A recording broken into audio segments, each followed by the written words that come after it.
It's primary day, believe it or not, in Indiana and Ohio. Voters heading to the polls to decide some key nominees.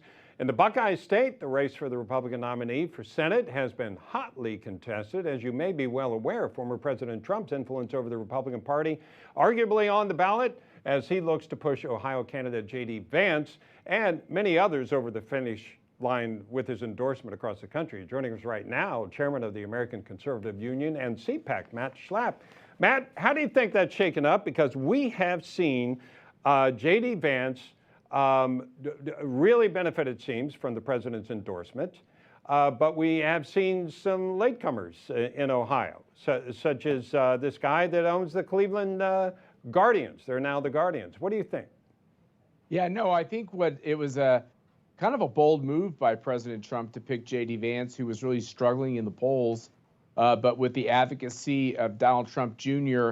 and a whole slew of Trump surrogates who've been traveling and crisscrossing the state of Ohio, it sure looks like J.D. Vance is going to win this race. And when he wins, it's very interesting because it's a different kind of candidate, Bob. I mean, what you're going to see this cycle is a bunch of Trump-endorsed candidates coming to Washington, D.C., who many are famous, many are very wealthy. They're going to be an independent lot.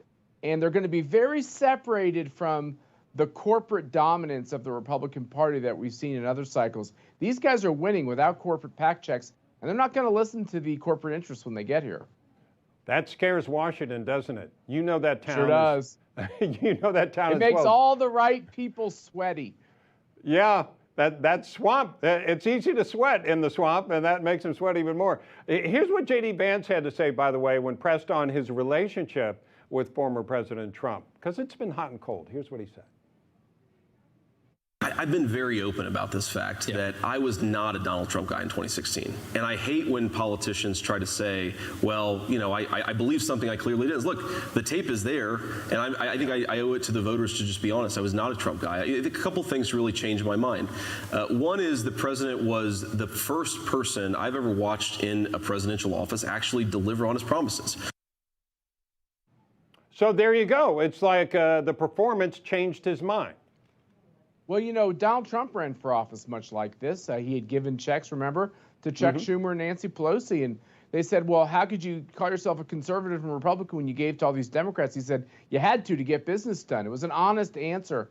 I think J.D. Vance is pulling a page out of that book. He's being honest. He was like, I didn't really love Donald Trump, but over time, I got to like him. And, you know, I think with all the news around Roe v. Wade and this potential overturning of this really disgusting and disgraceful non-constitutional decision, I think that also is a testament to the fact that Donald Trump told us, despite irregular past statements, he was going to be a pro-life president and he was going to put strict constructionists on the court.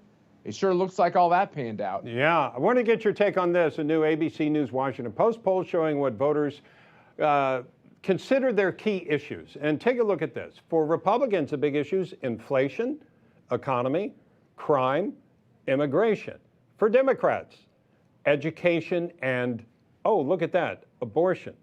But actually, that question is more who's better able to handle those, not even what they're voting on.